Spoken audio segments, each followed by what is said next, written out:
Next up on the number one tee. Well, hello and welcome back to your virtual tea time. My name is Tori, and today we have quite a treat. We have the social media TikTok, Instagram icon, Haley Bookholdt. Hi, Haley. How are you? Hey, I'm doing so great. How are you? I'm good. It's fun to, watch social media content creators out there, making golf content and then actually be able to get to have a chat with them too. So I'm glad you're here. Thank you for joining me today. Yeah, absolutely. Thanks for having me. Now I'm going to dive right in. When was the last time you played golf? What's going on with your golf game? Because you're in North or South Carolina? Yeah, I'm everywhere. We're technically based out of Charlotte. I'm coming to you live right now from our tiny home in Birmingham, which is just like a little Airbnb. We're here for Davis's U.S. football season. And then a lot of the content you guys see me making, I'm actually hanging out with my parents in Jupiter, Florida. So I'm really all over the place. But yes, right. Charlotte is pretty much where we are. But it seemed like you had a season to you as far as you weren't golfing a ton. You had a winter season. Is that correct? Yes. I was in Charlotte for most of the winter. Yeah. So now you dusted off your clubs, and how's the game feeling right now? It's rough. The game is rough. I honestly, it's pretty rare right now that I actually get to play a whole round of golf. 9 holes snuck in maybe after work or something after Davis gets done practice, maybe a possibility. But a huge thing for me has just been trying to find an hour, a few days a week, 3 to 4 days a week to just get some practice in, unwind. And if the course is open and there happens to be a tee game available, I might go out and try to do a little loop of 3 holes or something. But 18 has been few and far between. Yeah. And I'm sure when you're on the golf course, I get the same way. It's like, okay, am I going to get content done today? Am I just focusing on golf? Am I really trying to make this a workplace situation? Do you have that same pressure sometimes when you're actually out on the course? Yes, it's the worst. Because coming from college golf, it's every time you go onto a golf course, you don't want to necessarily waste your time. It's kind of how I think of it. So when I started content, it always felt like, even though I had a business plan in mind with it, and I really was pretty intentional about it, every single time I filmed on a golf course, I was like, "God, you're so frivolous and distracted, and you're never going to be good," and all this really negative self-talk surrounded by it. That's always how I felt shooting any kind of content in college, even though back then I was just doing casual stuff on TikTok here and there for fun. But yeah, that was a huge hurdle to overcome. Definitely still face that on a daily basis, especially on golf courses, not wanting to hold up pace of play and get in anybody's way. And people are like, "Why does she have a tripod?" So it's tough, but it's definitely worth it. It's a dream job for me. Yeah. And we're going to get into the whole social media job about it, because I do some of your videos, especially lately, I'm picturing you walking around with your tripod through the pro shops. And I'm like, I know exactly what's going on here. And you got to get the look. You got to get the look. So honestly, I'm just filming. So whatever people say, I'm like, well, they're less likely to say something and be rude, honestly, because I have a tripod. This is a good strategy. This is a good strategy. Yeah, right. Okay, so let's start off with college. So tell us how you got started in golf. Have you been playing your whole life? And then what your college career looked like? Yeah, I got started in golf when I was probably about 9, which was around the 2008 recession. I mentioned that because at the time, and it still is, my family had we obviously lost a lot of money. College was uncertain. And one of the ways for me to get to college was quick Google search, one golf. And my dad was already getting kind of into golf. He was getting good. So it kind of just started as he's been taking me out to the course, teaching me how to play a little bit. And if this is what stuck with me, then there was going to be great scholarship opportunities. And that is what it turned into. I went to Elon University, on a golf scholarship. So that was kind of the origin there. Yeah. And how was that experience being a female college golfer? That was, it was not good. For the most part, I really do try to look back on it fondly, and I try not to be bitter, but I also view it as kind of a responsibility to start a conversation on athletes and mental health, because every single time I speak about my experience not being very good, I get loads and loads of comments and DMs saying like, oh my God, me too. And like nobody talks about it.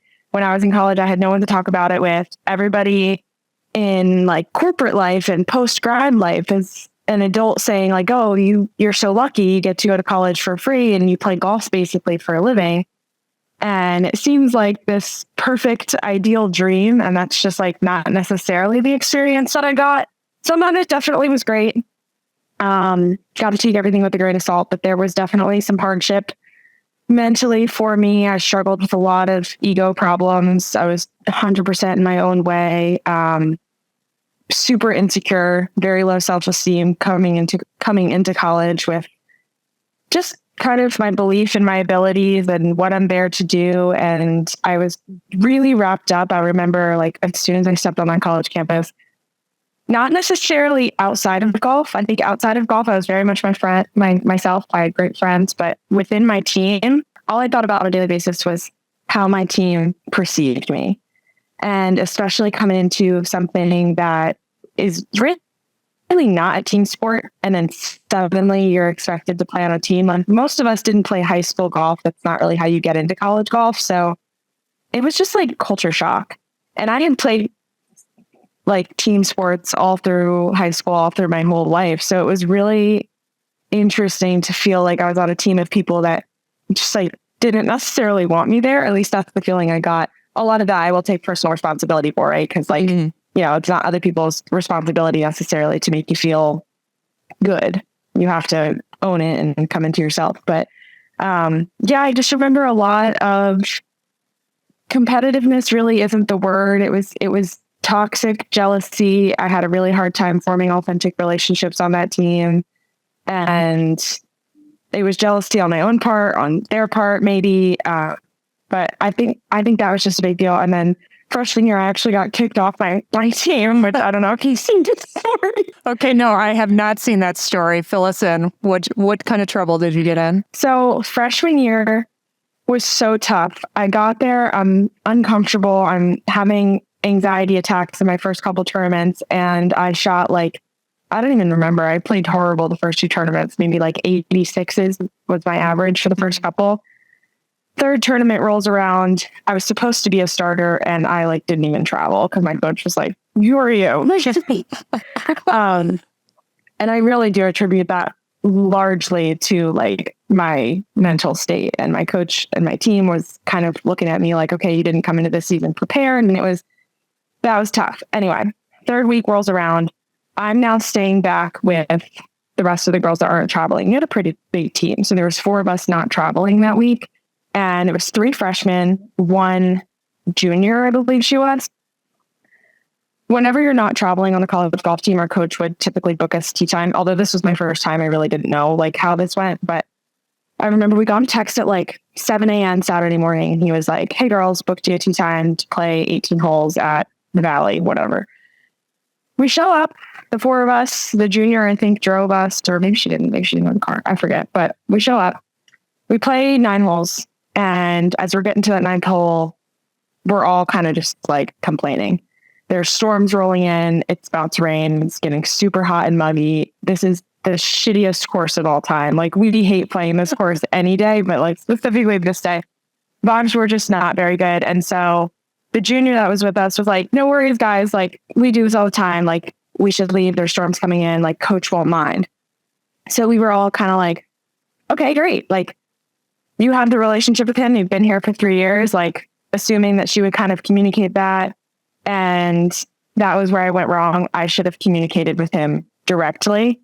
Not to make excuses. Like I really don't want to. I think I just didn't have the relationship with him at the time. I was a follower, really. I was not in any leadership role yet. And that's my one regret. Like I think coming into college, you can be a leader as a freshman. You just have to own it. Mm-hmm. And I did not do that. So we leave. None of us mentioned it. I don't think the junior ever mentioned it to him, because we get back and he was like, "Hey, how'd it go?" And we were all like, "Yeah, good." Like I didn't think anything of it for the entire season. Entire season goes by. Nothing happens. An hour before my first college final, he calls all 4 of us into his office, one by one, kicks us off the team. Go take your finals, but you're off the team. I'm like, okay, well, I can't go here. I'm like, well, I'm on a full ride. Like, this is a private university. I can't go here. Like, I have to transfer. So, long story short, things start to get sketchy from there because 3 months had passed and nothing really had changed. Like, I was a good student. I was never late to practice. Was I having my best season ever? No, absolutely not. I was definitely struggling mentally. Didn't talk about it. Nobody did. I don't think I even know what's going on. But why did he wait until an hour before finals, like right before we were about to leave campus anyway? We dig into it. Turns out he did find out we played 9 instead of 18 that day. He chose to keep it in his back pocket, and he was caught in this like big mess of a lie trying to say that that's the reason. He just like can't tolerate that dishonesty. And so we're all off the team, when in reality, we had written proof that he had found out day of. So it didn't make sense that he wanted to wait 3 months to have any sort of repercussions come about from that. And so the athletic department kind of was like, okay, it looks like you're trying to clear scholarship money. And we were all given our spots back, and he was not able to kick off the team. And then after that, we had to do community service, which makes sense. Like, if you had originally started like, okay, you have to do community service because I told you to play 18 and you played 9 without telling me, fine. Like, I'm down for that. Yep. But so it was just a really messed up situation. And then we had to go back and play for him because like transferring at the time, there wasn't a transfer portal at the time. Like, transferring was extremely risky. So I'd be risking like almost my college education unless I wanted to go into a bunch of debt. And we were given our spots back by the athletic department. And then the athletic assistant administrator, somebody on top, had to come like monitor our practices for a few weeks after that when we got back to make sure everything was going smoothly. It was so bad. Like, and did you have this? I made it bad. Did you have the same coach for the remainder of your college career? Yeah. Yeah. So a tough start. The thing about my school is like, it's pretty rare that a coach gets fired at my school. Like, it's kind of a good old boy system a little bit there. So. So what would you have told yourself? Now, you said you wish you knew you could be a leader right off the bat as a freshman. I love that. Is there anything else you would have told yourself now, knowing everything that happened, telling yourself as a freshman going in, that might have made it better, might have made it a better experience? My biggest problem was egocentricity. I perceived the entire world as paying really close attention to me. And so it made it really hard for me to be authentic. And if I can't be authentic, I can't make authentic relationships. It's really hard to like somebody that has that like wall up. And then that's exactly what I had, because I wanted to be seen as valuable and competitive and an asset to the team and someone to almost like be feared in a way, like a freshman that's supposed to come in and start. Like, I had this perception of what I was meant to be. And that really kept me from just being humble and vulnerable with my teammates and allowing myself to like let them in and build trust there. And granted, like I do think that goes 2 ways. I don't think anybody on my team really opened that up for me either. But it could have started within myself. And that's one thing I wish I went into college with, was just a little bit more work on self-esteem and humility, because I think that would have given me a lot more opportunity to build authentic relationships with my coach, with my teammates, and with honestly myself. And that would have solved a lot of performance anxiety that I faced as a result of that. And is that why you got into sports psychology too? Yeah, that's it influenced. That's sort of how that unfolded. Did you think of taking your career any further after college? Like, was that always a thought in your head, or was it kind of, you knew after college you were going to go right to work or figure out, you weren't going to take it to a professional level? I started dealing with performance anxiety and a lot of issues pertaining to golf when I was probably like by the age of 12. Once it got in my head that like I had to get a full ride, that's kind of when a lot of this started. And I actually... Rightfully so. That's a lot of pressure. That's a lot of pressure. It was a lot of pressure. Yeah. I actually started a timer on my phone. It was like one of my first iPhones ever. It started at, I think, 8 or 9 years was when I could hang out the clubs. Wow. And I was like, okay, if I played through high school, I get a full ride, I go to college, I think I was in middle school at the time, must have been 8th grade. I was like, okay, I'll do this. It's just 8 or 9 more years of my life. And every single time I got a new phone, I restarted the timer. And that timer existed on my phone until probably senior year of high school. And then when I got to college, I was like kind of thinking I would be in La La Land, like, oh, I'll meet girls that I'll play golf with and this experience will be so much better. And then I got there and everyone just like wasn't that nice. I made a couple of really good friends that were girls in my class. And then the upperclassmen were just like not what I was expecting at all. Did you enjoy golf at all? Like growing up and going through college? I mean, it sounds like it was more of it became a job very quickly. It became really hard for me to tell because I had moments in golf where I was like, wow, like my potential here is insane. It's so gratifying to hit a solid golf shot. It's like, this is so cool that this is such a unique skill. And like, I think what I found was that I actually do enjoy golf. I just had no idea what was happening to me, like mentally.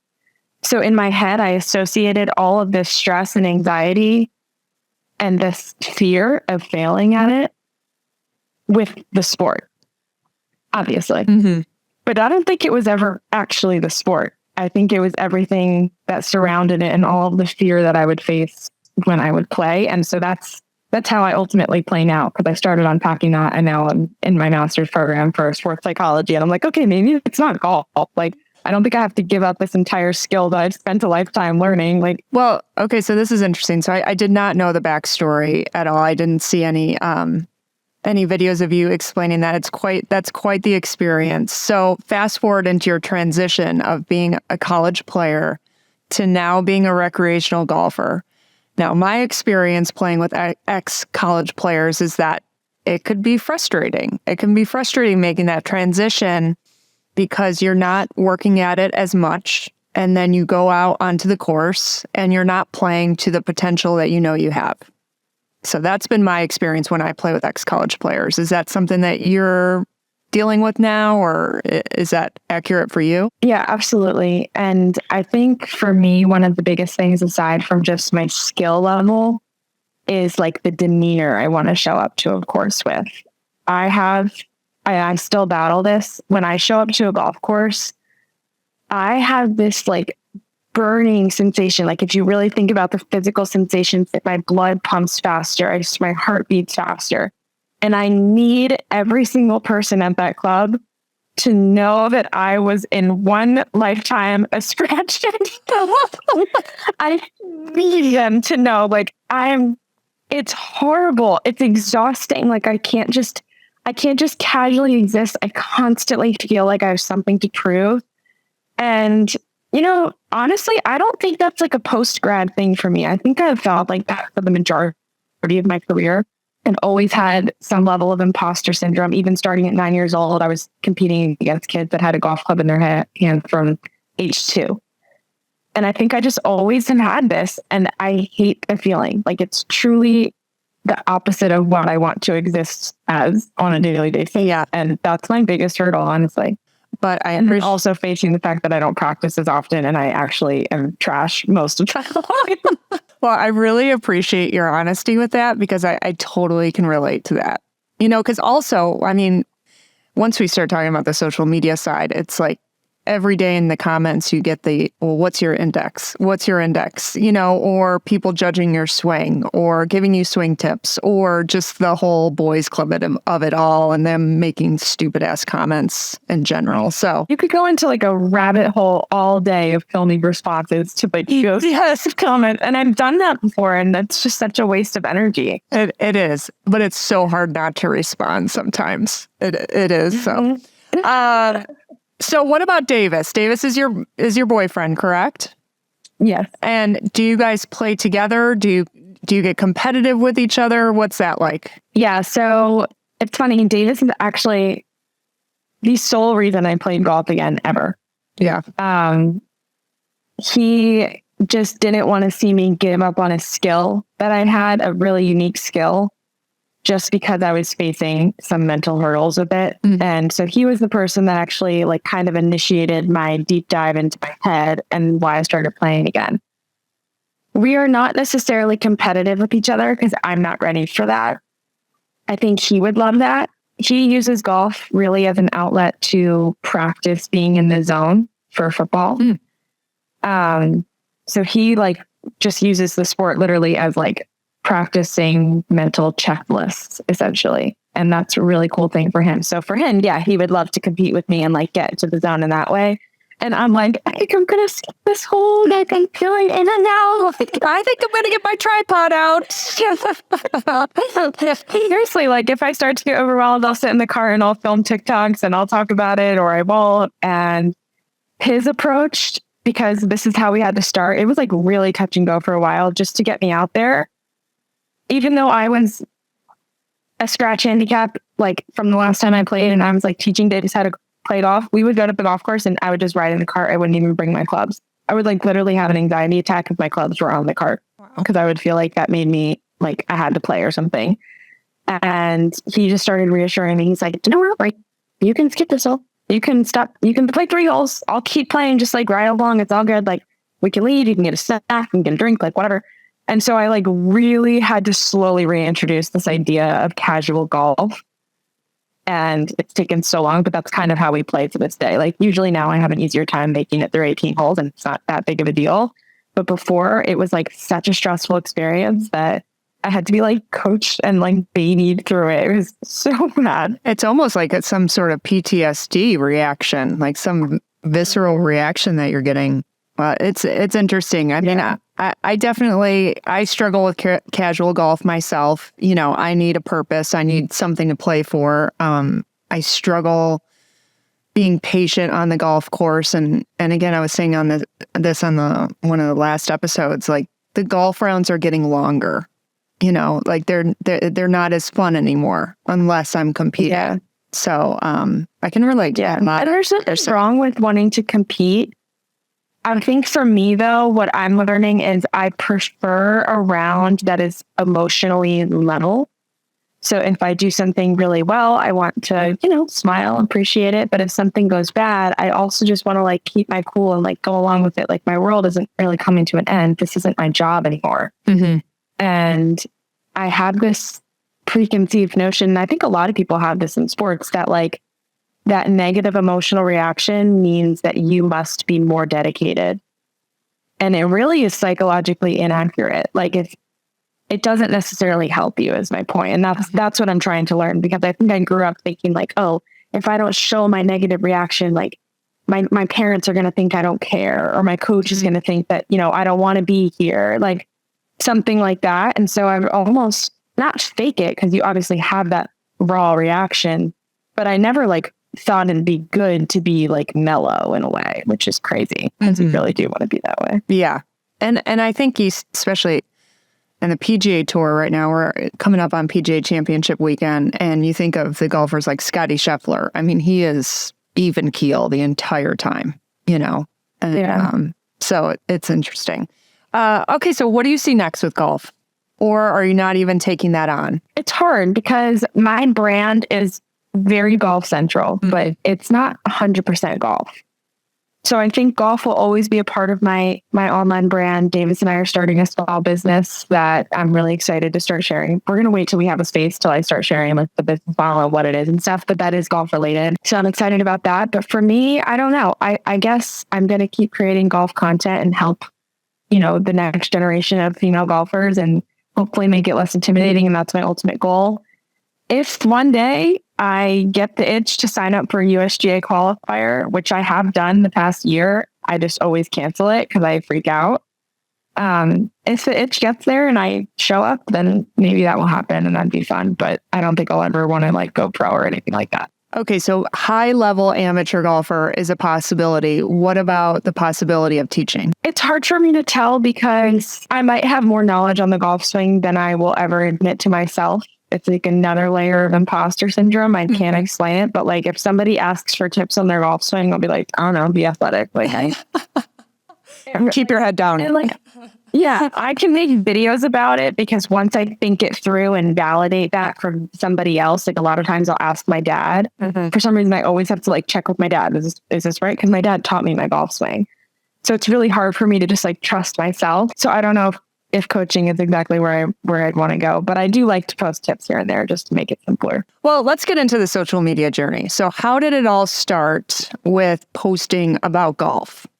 Was it always about golf, or was there more personal stuff on there and then it kind of just slowly evolved to golf, or how did it all start? And I know you most from TikTok, from the original stuff. So if there was another avenue that it really took off at, let me know. In college, I want to say junior year, whenever TikTok rolled out, I think I made like I don't even know. Maybe I posted a swing video or two for fun, just like testing out the app.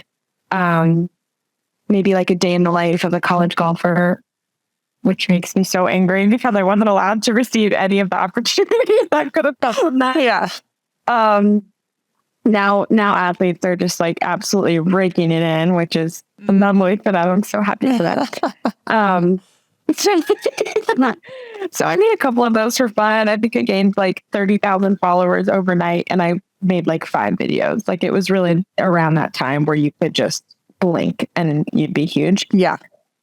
So then I didn't do anything because it was all men. Mm-hmm.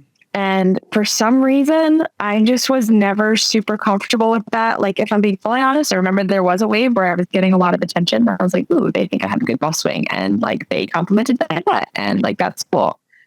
And then eventually it started to make me feel like really uncomfortable and like cringy. Mm. And I started to get like further and further away from my authentic self, because it's like, if you have a fully male audience, I feel like it's really hard to show up just like as your raw female self, because they're expecting a certain type of content from you. And I was like, okay, golf content, it's not my thing, because it's too sexualized. And, you know, even if I just make a swing in my normal golf clothes, it's like somehow sexual. Yeah. And it was just like weird. Mm-hmm. So I just didn't do it anymore. And I graduated. I hung up the clubs. I could have thrown them in the Pacific Ocean with a cinder block attached to it. I wouldn't have cared. And I went and I made a recruiting job in Charlotte. And I was a technical recruiter. Nothing will make you miss golf more than that. And that's kind of what happened. I was like staffing for .NET developers and stuff like that, making no money. And I was like, what am I doing? Like, I have this cool skill. I'm sure this could be capitalized on in some way. And then Davis started encouraging me to get back into it. And then I was like, well, what if I just like rewrite the whole system? Mm-hmm. Like, what if I can really just be super, super intentional with the algorithm and only accept female followers? Like, if a man follows me and comments consistently and they're weird, like, block. I'm not answering your comment. I'm not entertaining you. Mm-hmm. And every single time I speak to the camera, I'm speaking to women. Mm-hmm. And like, if men show up and you're respectful and you're great. Like, no discrimination there, but I'm not going to make content anymore to please you. Mm-hmm. Or to appeal to you. And that's kind of how that started. And that was probably about a year or maybe 8 months after I started my first job out of college. And then I started kind of, if my boss is watching this, I'm so sorry. You were a great boss, Johnny. But I started self-quitting. And I just like, because I was on the West Coast with Davis when he was doing his like pre-draft football training. And so I was like starting work super early in the morning, but I was getting done at like 1-2 o'clock. And I would just use that time to go to the range. And that's when I started like developing a business plan. And I had like this whole strategy built out. And I was like really trying to roll out stated content. And I was ordering tripods and I got an iPad. And it was just like little by little. All self-taught. Yeah. And you just kind of, you know, what worked and what didn't. And I mean, you can tell it was self-taught. If you go back on my page, there's some really cringy stuff. As all of us are. I mean, so yeah, I sometimes scroll down just to like see if there's something to repost. Cause you know, some days you just gotta like find something to post out there. And I'm like, wow, I had some balls that day to post that one. So true. Now, you and Davis have a business idea, and so has this just sparked all sorts of ideas, like through the social media,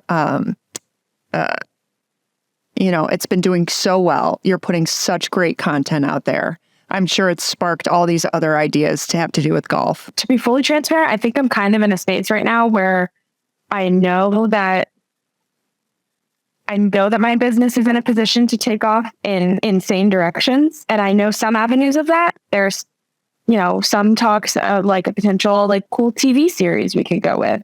There's a brick and mortar business and a way to scale that. There's clothing lines and merch and just more content and all different business ideas that could come from that. So in a way, and I also want to start a podcast this year. That's been a thing in and of itself, but you can't do everything at once. So in a way, we're trying to just like funnel it into our most passionate ideas and start there. Mm-hmm. But yeah, I mean, there's so many directions I could go here, and I probably will. So let's talk about the podcast, because we need to get you on the mic on the regular basis. Is it something, what is holding you back? Is there some big hurdle, or is it really just, okay, that's not something I'm as passionate about as X, Y, and Z, and that's why there's nothing I want more. So what's stopping you? Are you I love to talk. I know. No, and you talk so well, and you have so many stories to share, and I get a feeling like you can really talk to other people too and have their stories come out. So what's holding you back? What is it? Because it's so easy to start a podcast. So what's going on over there? Number one, I am technologically deficient. Believe it or not. Like, I know what I know, and I do what I do. Expanding from there is always a challenge for me. So the number one thing is, since January, I have not stayed in one place for more than 2 weeks. We've been traveling everywhere. I'm back and forth between here, Florida, Birmingham, Charlotte, Seattle, West Coast. Like, it's just been a travel spring, and we won't be stationed in Charlotte again until probably like August. Mm-hmm.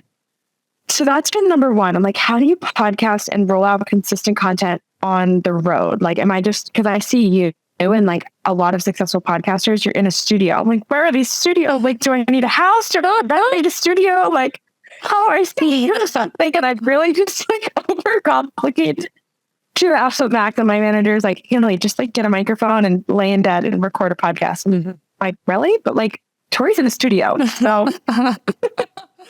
I know it is that easy. And but I'm the same way as you. Whereas like I needed to commit to a studio, because then I would show up, and I don't know, just doing it from home just didn't sit well with me. But I've recorded podcasts before, and it feels, I'm like, who's going to edit this? I'm like editing it.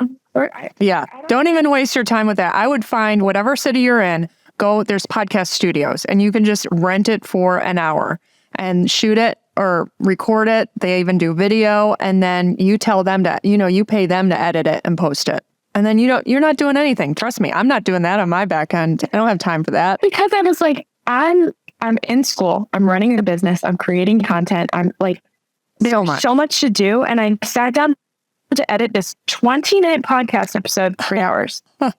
3 hours, and I hate it. We're actually going to delete this episode now. No. And if you got like so many times, I'm like, yeah, if you had passion for editing and seeing it from start to finish, I'd say do it. But like, if you don't, then just pay someone else to do it. Oof, it is tedious. So yeah, I didn't even know that was an option. Yeah. It is. So one last thing about your social media, you did have your dad on it. At least I caught one video that had your dad on it, and I'm all here for your dad. I loves to make appearances. Oh my gosh. Is he, and I'm sure like the one that I saw, I think you guys were going to a range, or maybe it was an indoor facility. I'm not even sure. Place, yeah. But he was like, he said, are you doing one of your shows or something? I'm like, yes. Are you putting this on your website? Or yeah. Yes. I love that. Every time I put my mom on any of my social media, it's like instant viral. It's just like you bring a boomer in and it just goes bananas. Yeah, it is true. And he wants to be on it. And it's funny you mentioned that day, because after I didn't put this in that practice vlog just because there's only so much time. Yeah. Like, I'm kind of the star of the show here now. But he was having me. He's like, get this swing. I know they want to see this swing. Watch, look at these numbers. He's like getting all serious. He's like showing, he kicked the 7-9. He's like, look at that smash factor. No 55-year-old has smash factor. Like, And I just didn't put it in there. And for 2 days after that, he's like, Haley, can you post my swing? I want to see what they say. I want to see the news. He's here for the comments. He is here for the comments. He like wants people to critique a swing. And I guarantee it's really just because he wants to get in there and argue with them. Absolutely. Well, I tell Dad we need him on more. I appreciate that. And it was fabulous.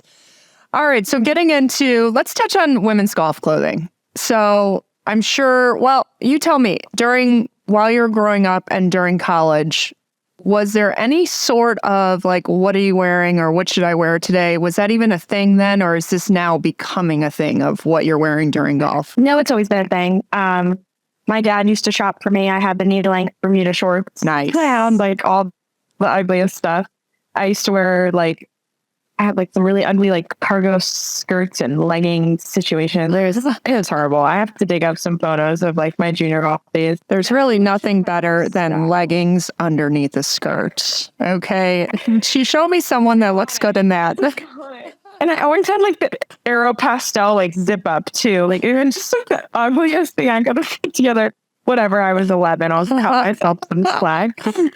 But no, golf fashion for me has always been a huge like stress point because there's a few layers to it. Number one, I was always like a multi-sport kid.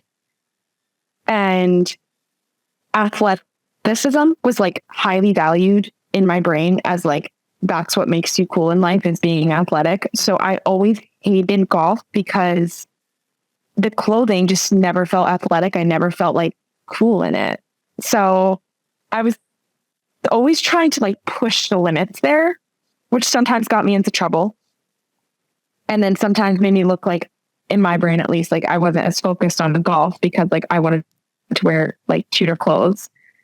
And that's kind of how I always felt about golf clothes. Like I was always trying to push the limits, trying to find things that I felt like were flattering on my body, were athletic looking and functional and like all the things. And sometimes it'd be like a little bit shorter of a skirt than knee length. And sometimes it like wouldn't be a collar and whatever. And but sometimes I would show up to my home course when I was growing up, like in my lacrosse practice clothes, because I would just be going from one to the next. And I loved that though. Like I would low key love, my club was pretty casual, but my favorite thing would be like showing up and acting like, sorry, guys, didn't have time to change. Like I have to wear my cleats and like my ankle socks. And my like penny, I'm like, God, I don't have time to change. I have to wear this, but I would love it. I got to be honest. I do that with golf and pickleball sometimes. I'll just show up to pickleball in my golf clothes and I'll be like, you know what? I can still be a badass on the pickleball court with my collared shirt. Okay. That's kind of how it started for me. But it was simultaneously almost a huge insecurity because I viewed like the best golfers as, you know, wearing the very traditional, like modest, professional looking golf clothes. And I just never feel like that was really my wardrobe. It was always a little bit more colorful, cuter skirts, like more athletic style. And I don't think it was really until like literally now that I started coming into that and trying to find things that, you know, check all the boxes. Mm-hmm. Because I don't know, like it just didn't exist before. Like not really. Yeah. So, but I think there's a lot more coming out now. Yeah. And I agree. I think it is evolving. Is there, I think the two biggest hot topics when it comes to women's golf clothing, other than dress codes and all that, you know, going into the country club scene, but is clothing on a budget. So finding golf apparel that's affordable, and then also clothing for larger sizes. I'd say those are the two biggest hot ticket items that you know, I hear a lot of about women's golf. What's your advice for both of those? Like finding apparel that's a little more reasonable and then finding larger sizes. So I have made it like literally my full-time job to browse Amazon. And like my Amazon storefront, I take so much pride in that because I literally spend hours a day looking through things, comparing items, reading through reviews, buying it, testing it, and then I post about it. So like, I really do feel like I have a very vetted Amazon storefront for more affordable golf clothing, beginner golf girl guide sets, all the things. And I think that's probably one of the best ways to save money. Of course, you can go down an Amazon rabbit hole, which I don't suggest, and then you end up spending more money than you could have initially. But yeah, Amazon has really great options. I almost never shop like super brand name anymore because it's, you don't necessarily need to. Yeah. Styling wise, I struggle with this because I don't reside in a larger body. So I don't necessarily feel comfortable advising what works and what doesn't because I cannot personally test it. Yeah. What I can do is find things on Amazon, maybe that's affordable, or maybe other brands that I've been hearing, and read reviews, and I'll share that. That's the best I can do though. Like I don't think I wouldn't feel like right in a way saying like, oh yeah, this brand makes plus size clothing and it'll fit you great. Like, do you love it? Because I have no idea. And like, only you can know that if it fits your body well and you feel confident in that. So like, my best take here is when somebody asks that in the comments, I really just encourage like a communal approach. Like, hey, does anybody have any suggestions here? Like, let's get back to our girl. Like, stuff like that. Yeah. And also if you find a skirt or top that you absolutely love, makes you feel good and it fits your body well, buy more colors, buy more, even if it's like multiples of whites and blacks and navies, just get them because sometimes those, they change the fit or they don't even, make them for that long. So no, it's so true. What's your most brands that I see do well with it? But it's hard. I mean, Joe Fit. Do you know about that? Oh yeah. I feel like from what I've seen, I feel like they have decent size inclusivity, but I'm not always like on the lookout for that. Although I am kind of now, because you're right, I do get a lot of questions about that as well. What's your favorite outfit? Like what's your go-to, like as far as cut is concerned and style? You're going to, and the weather's beautiful out. This is going to sound like an ad because it was 2 days ago. Yeah. But truly, the new go-to Adidas open back golf dress is incredible. It looked fabulous on you. So I have to say. I'm confident in this being a very versatile dress for a lot of body types. And I was very skeptical at first. But the shorts are comfortable. The back covers your back. Like I was like worried about it being appropriate. It actually covers your back. And like, depending on how you move, it might peek out, but it's still appropriate for any course. Feels so nice, especially when it's hot. There's room in the sleeves, but they're kind of somewhere like a cap sleeve length, which I love. Yeah. Sits super nice and flat, like down the whole front. And it's just the perfect length for like so many heights. Like on me, it's a little bit longer than some of my dresses. But like it still looks great. And if you're a little bit taller, it works really well too. So I think that's going to be the vibe of the summer. I think with the golf dress too, the way it's cinched in the waist, I think that really helps too. Because sometimes with those golf dresses, it's just a box. It looks like a box on your body. Oh yeah, this one has shape. Yeah, it's like so athletic feeling. And then for shoes, all-time favorite golf shoe is the Adidas women's BOA. I wonder if it's a specific style. Do they still make them? Because they have more than one BOA. Yes, they're like new to 2023. They're insane. Arch support, ankle support, like so sturdy. And then like just a clean look. You have the BOA instead of blazes. I love them. So like that's the look of the summer. If you're watching the video on YouTube, she is hyped about these things. So you gotta look it up. And Naima will put a link in the shot. them in all different colors for my family. All right, so let's finish up our conversation about the golf industry and the culture in general. As far as it's been a boys' club, golf, and the environment that when you're going into a golf club, country club. Do you think it's odd that clubs are still like this, and that there's clubs out there that are still, member only, which 9 times out of 10 the member is a man. Or that it's just men only, like they're all male clubs. Like, do you find this odd that this is still going on? Yeah, absolutely. I think it's getting better. However, I think the only way to actually make it better, like I can make sassy TikToks about this for the rest of my life and nothing can change. The only thing that's actually going to change is if women are motivated and excited about making golf their own. Like, I think the problem right now is golf has been so deliberately marketed to men for so many decades that women like have a hard time even seeing it as like something that could be fun to them. And they don't realize that like you can make it your own. Like, you don't have to do it in the way that men do it. You know, you can show up with your girls, have a few drinks, like, or not, you know, play 9, have a glass of water. Like, I don't know. I think that's huge, and just showing up and being a part of it and acting like you're supposed to be there and people expect you to be there until they do.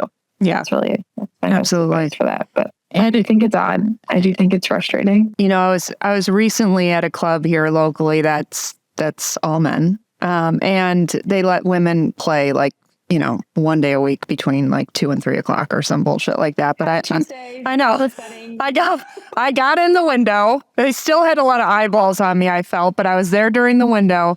And I said, how long is this going to last? I asked the member, I'm like, how long can this possibly last where it's all men still? And he goes, I think the club will run its course, like meaning they're going to just go as long as they can get away with it. And then, but they see the writing on the wall. Like it's got to end at some point. I don't know. It's bizarre to me. It is really bizarre. And like, it's hard to break into, because like, how do you break in somewhere where you're just like not automatically given respect? Yes.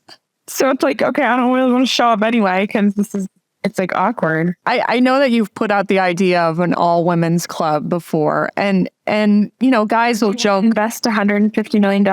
I know, exactly. I mean, let's start. Well, and I say to them though, sometimes when people say that, like, just go start your own all women's club. I'm like, well, because I like men. I like men around. I like having them in the company. It seems, as much as I love women, I love women's golf, I love our community and what we represent, I still want some dudes around. I still, you know, it seems like it's fun that way too. So I thought about like a practice facility. You asked me like how I would expand this business. And I'm just dreaming right now, but like imagine a practice facility where like it was member style, but like more affordable because it's just practice. Yeah. But you have to be a female to join. You can only female members, but females can bring whatever males they want. So like, there's no necessarily like restrictions on when men can come, but they just have to be accompanied by a female. I think that'd be so cool. I mean, everybody working there is seeing it now. Just to like, I just think some spaces need to exist to build the interest and the confidence in women before you show up. Like, because right now it's like, oh, this is a men's space. And that's why I'm uncomfortable here, because I don't feel respected. I don't feel wanted here. It's just awkward. But like, there was an area that was very similar. Like that video that came out. What was that video? It was perfection. The other foot. So good. Country club. Yeah, no, I'm like, why didn't I make, I mean, I've thought of this before, but I mean, the production value is so amazing. And she just, Haley Ledbetter, she just nailed it. Every single joke in that, it was good. Perfection. It was perfection. Just for women to like, if that's your introduction to golf, I could see then showing up to a male-dominated course being easier. So last question. What is your biggest piece of advice for a woman who wants to get started playing this summer? In every way possible, you have to be prepared and welcome the humility that this game is going to provide for you. If you try to run from that, you will slow your progress down so much. You have to let the game humble you. You have to accept failure. You have to look forward to failure, actually, at a certain point. Like, it has to be exciting in a way. Yeah. And I mean that for the skills of golf. I mean that for the social aspect of it, like showing up and not knowing the etiquette or how to act. Accept that you don't know that yet. Show up with humility, ask questions, be polite, and just be willing to learn. And I think with that mindset, you're able to put yourself in spaces that would otherwise make you uncomfortable. But this is how you expedite the learning process. You just have to be open to it. Yeah. And you can't show up looking to be perfect in any regard. Yeah. You're not going to be super fast. You're not going to be super good. And you're not going to know where to go to check in right away or how to carry your shoes, like all the bullshit that goes on that. It's a lot. I'll learn over time. It's a lot of details, and be okay with being the new person. It's okay. We've all been there. We have all been there. Yeah. Oh, Haley, what a pleasure. You are a bright light in this industry. And we as women in women's golf are lucky to have you because, again, the more of us that we can get out there and make this game less intimidating and make it more of, show off this community that we have, the better. Because like you said, things are evolving and we want to be a part of it. The women want to be a part of it for sure. Absolutely. Well, likewise, Lynn, and I'm following you. So, hey, and I'm going to keep bothering you and messaging you, asking about the podcast. So you better be prepared. Okay. I feel like, I don't know if Charlotte really does have a lot of studio options, but I'll get my manager and we'll look into it. Because she was like, maybe you can fly out to LA. I'm like, yeah, no, that's that. You can do it. Charlotte has some options. I know of it. So let's get it done. Let's get you on the airwaves. Right. So stay on the line. Don't get off. But thank you for being on here. And until next time.